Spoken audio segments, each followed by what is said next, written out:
सभी को मेरा नमस्कार। स्वागत है आप सबका आज की इस क्लास में। तो आज की इस क्लास में हम 10 महत्वपूर्ण प्रश्न एग्जाम के दृष्टिकोण से बहुत ही महत्वपूर्ण प्रश्न करने वाले हैं, चाहे वो फर्स्ट ग्रेड का स्टूडेंट हो चाहे वो सेकंड ग्रेड का स्टूडेंट हो। तो उसके लिए ये प्रश्न बहुत ही महत्वपूर्ण प्रश्न है कि किस लेवल के प्रश्न अपने बनकर आ सकते हैं।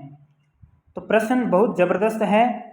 तो सेकंड ग्रेड और फर्स्ट ग्रेड दोनों ही जो अभ्यर्थी हैं वो इसमें कोई ज़्यादा प्रश्न नहीं है, 10 ही प्रश्न है। इस क्लास को पूरा ज़रूर देखें, ठीक है, ताकि आप प्रश्नों का लेवल समझ सकें।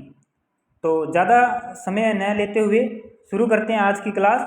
तो आज की क्लास का सबसे पहला प्रश्न है कि मांग के नियम का अपवाद नहीं है। और एक बात मैं यहाँ पर आपको और बता दूं कि एक हिसाब से ये आपका जो मैं क्वेश्चन आपको करवा रहा हूँ, एक हिसाब से ये आपका जो माइक्रो इकोनॉमिक्स है, व्यष्टि अर्थशास्त्र का जो पार्ट है, उसका एक हिसाब से आपका रिवीजन भी होता जाएगा, क्योंकि साथ साथ में मैं इन प्रश्नों के आपके सारे डाउट क्लियर करता जाऊँगा। तो नंबर 1, प्रश्न नंबर 1, मांग के नियम के अपवाद नहीं है। यहाँ पर ध्यान दीजिएगा, ये अपवाद है नहीं पूछ रहा, ये पूछ रहा है अपवाद नहीं है। तो हमारे ऑप्शन है ए ऑप्शन गिफिन वस्तुएं, बी सामान्य वस्तुएं, सी विशिष्ट उपभोग वस्तुएं और डी खरीदारों की अज्ञानता। देखिए, जब हम मांग के नियम की बात करते हैं तो मांग का नियम हमें क्या कहता है कि कीमत तथा मांग के बीच विपरीत संबंध पाया जाता है। लेकिन कुछ कंडीशंस ऐसी होती हैं जहां पर मांग का नियम लागू नहीं होता है। तो ऐसी कंडीशन में जो वो कौन कौन सी होती है? गिफिन वस्तुएं क्या है? मांग के नियम का अपवाद है, ठीक है। और विशिष्ट उपभोग की वस्तुएं हैं, उनमें मांग का नियम लागू नहीं होता है, ठीक है। और एक जो खरीदारों की अज्ञानता है, उस कंडीशन में भी मांग का नियम एक अपवाद है। इसमें जो आपका आंसर निकल के आएगा बी नंबर, ठीक है। तो मांग का नियम का अपवाद जो है वो सामान्य वस्तु मांग का नियम का अपवाद नहीं है, क्योंकि इस पर जो है मांग का नियम लागू होता है, ठीक है, क्लियर। इसके बाद में प्रश्न नंबर 2, मांग के नियम के अनुसार, मांग के नियम के अनुसार हमें बताना है कि क्या होता है। कीमत तथा मांग के मध्य सदैव सीधा संबंध होता है, कीमत तथा मांग के मध्य सदैव विपरीत संबंध होता है, मांग तथा इच्छा के मध्य सदैव सीधा संबंध होता है, मांग तथा कीमत के मध्य कोई संबंध नहीं होता। सबसे पहले मैं यहाँ पर क्या करता हूँ कि मांग वक्र बना लेता हूँ। ये हमारा डी एक मांग वक्र है, ठीक है। ये यहाँ पर कीमत है और ये मात्रा है, ये मात्रा है, ठीक है। और ये कीमत कम होने पर क्या हुआ, मात्रा जो है बढ़ गई, कीमत कम होने पर मात्रा बढ़ गई। तो यहाँ पर बात करते हैं मांग के नियम की। मांग का नियम जो है, इसका अर्थ है कि कीमत तथा मांग के बीच में सदैव विपरीत संबंध को बताता है, हमेशा, ठीक है, हमेशा विपरीत संबंध को बताता है, ठीक है। तो इसका अर्थ ये हुआ कि जो कीमत है तथा मांग के मध्य सदैव विपरीत संबंध होता है, सदैव विपरीत संबंध होता है। इसके बाद में नेक्स्ट, ये प्रश्न बड़े अच्छे प्रश्न हैं। प्रश्न नंबर 3, फर्नीचर के लिए मांग है, फर्नीचर के लिए मांग है।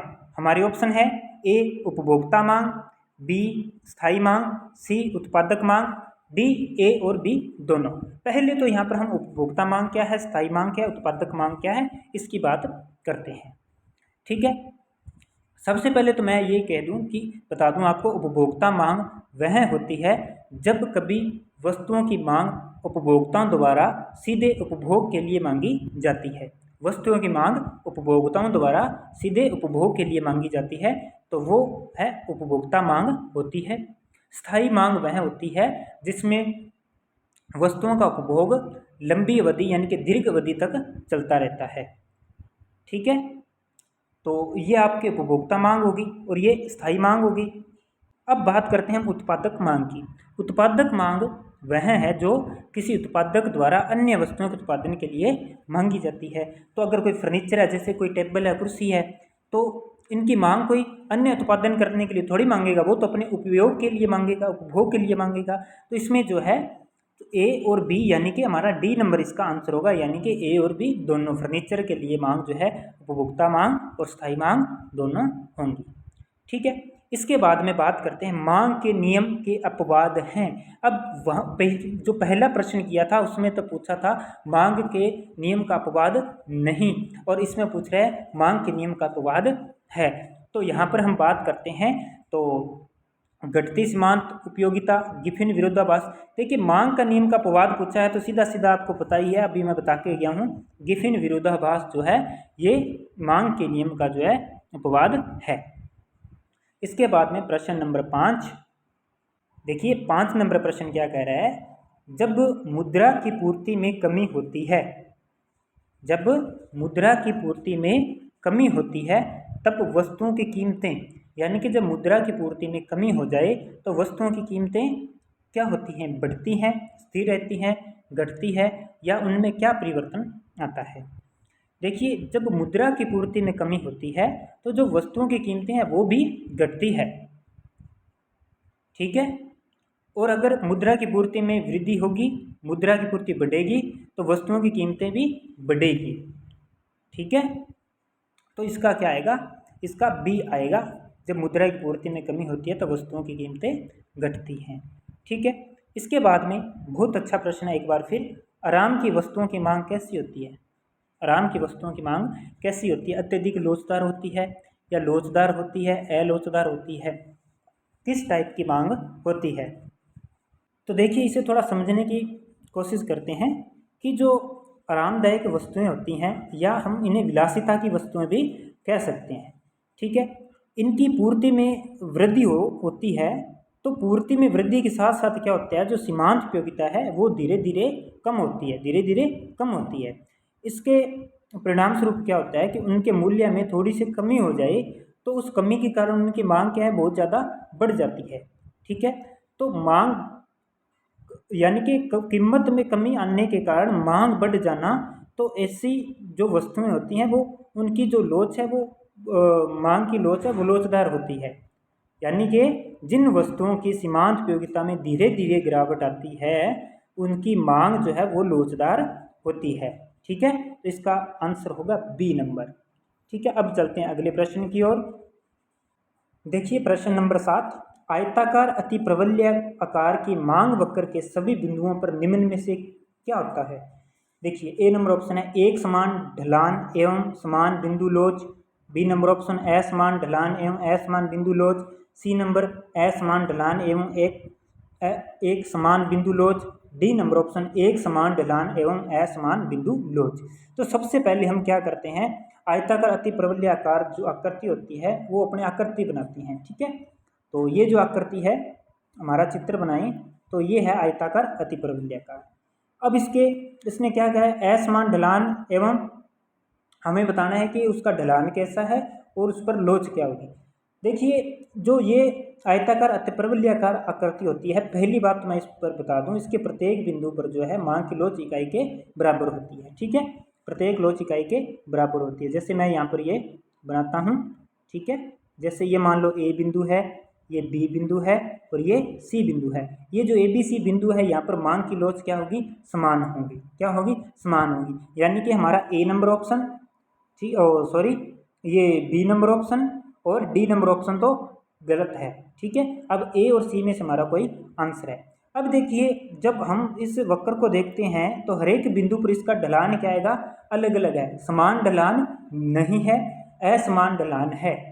तो देखिए आयताकार अति प्रबल्य आकार की मांग वक्र के सभी बिंदुओं पर जो है असमान ढलान होता है और एक समान बिंदु लोच होती है, क्योंकि इसके जो वक्र होता है इसके प्रत्येक बिंदु पर लोच जो है वो इकाई के बराबर होती है।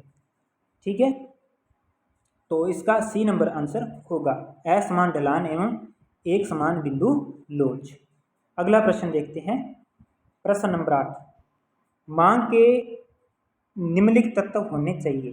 देखिए जब मैंने ये क्लास लगाई थी तो आपको मांग को प्रभावित करने वाले तत्व और ये जितने भी सारे अपवाद है, मांग के नियम के अपवाद है, सारे अच्छे से समझाए हुए हैं। अगर किसी ने क्लासेज नहीं ली है तो उनका लिंक डिस्क्रिप्शन में मिल जाएगा, तो आप वहाँ से जाकर क्लासेज लगा सकते हैं। माइक्रो लगभग 99% कंप्लीट करवा दी गई है।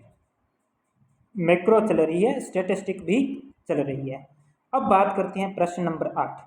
मांग के निम्नलिखित तत्व होने चाहिए। देखिए, मांग के अगर हम तत्वों की बात करें, ठीक है, तो मांग कहलाने के लिए कौन कौन से तत्वों का आवश्यक होना जरूरी है, मैं आपको बता दूं। इच्छा भी होना चाहिए, आवश्यकता भी होनी चाहिए, ठीक है, मात्रा, कीमत, समय, ये सभी उसके अंदर आने चाहिए, ठीक है। अब बात करते हैं कि इसका आंसर, तो इसका आंसर होगा डी, उपयुक्त सभी। ये सब बातें अच्छे से मेरी समझाई हुई है, ठीक है। इसके बाद में प्रश्न नंबर 9 की बात करें, मांग को प्रभावित करने वाले प्रमुख तत्व हैं। अब मांग को प्रभावित करने वाले तत्वों की बात करें तो मांग को जो है वस्तु की उपयोगिता प्रभावित करती है, ठीक है, आय का स्तर प्रभावित करता है, सॉरी ये आयु लिखा गया, आय का स्तर प्रभावित करता है, वस्तु की कीमत भी प्रभावित करती है, ठीक है, और इसके अलावा फैशन, व्यक्ति का रहन सहन, ठीक है, पूरक वस्तुओं की कीमतें वो भी प्रभावित करती हैं। तो इसका भी क्या होगा, डी, उपयुक्त सभी। इसके बाद में आज की क्लास का लास्ट प्रश्न देखिए। देखिए प्रश्न नंबर 10, मांग वक्र बाएं से दाएं ऊपर की तरफ चढ़ सकता है। कौन सी कंडीशन हो जब मांग वक्र जो है वो बाएं से दाएं ऊपर की तरफ चढ़ सकता है। वैसे मांग वक्र का ढाल जो होता है वो कैसा होता है, ऋणात्मक ढाल होता है, ठीक है, नीचे ऊपर से नीचे की तरफ, ठीक है। तो हमें ये बताना है कि ये जो मांग वक्र है ये कौन सी कंडीशन में इस तरफ ऊपर की ओर चढ़ सकता है, ठीक है। तो देखिए यहाँ पर बात आएगी मांग के नियम के अपवादों की, ठीक है। जब मांग के नियम के अपवाद की बात करें तो इस स्थिति में जो है मांग का नियम भी उल्टी दिशा में काम करता है, यानी कि मूल्य और जो मांग मात्रा है उसके बीच धनात्मक संबंध पाया जाता है, यानी कि इस तरफ ऐसे धनात्मक संबंध पाया जाता है। इस स्थिति में मांग वक्र नीचे से ऊपर की ओर उठता हुआ धनात्मक ढाल वाला होता है, नीचे से ऊपर की ओर उठता हुआ धनात्मक ढाल वाला होता है, ठीक है। तो ऐसा कब होता है, तो अगर वस्तुएं प्रतिष्ठा सूचक वस्तु हैं, ठीक है, और उपभोक्ता क्या है, ज्ञानता, गिफिन या खराब वस्तुओं के संबंध में ऐसा मांग वक्र का स्वरूप पाया जाता है। तो इसका जो है वो खराब वस्तु के कारण, प्रदर्शन द्वारा, परिकल्पना द्वारा, ये इसका डी आंसर करेक्ट होगा, ठीक है।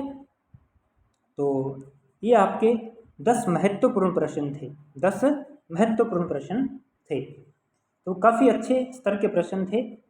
तो इसकी पीडीएफ जो है वो मैं टेलीग्राम पर भेज दूंगा, तो आप भी इनकी प्रैक्टिस कीजिए और ऐसे ही प्रश्न मैं आपके लिए लेकर आता रहूँगा।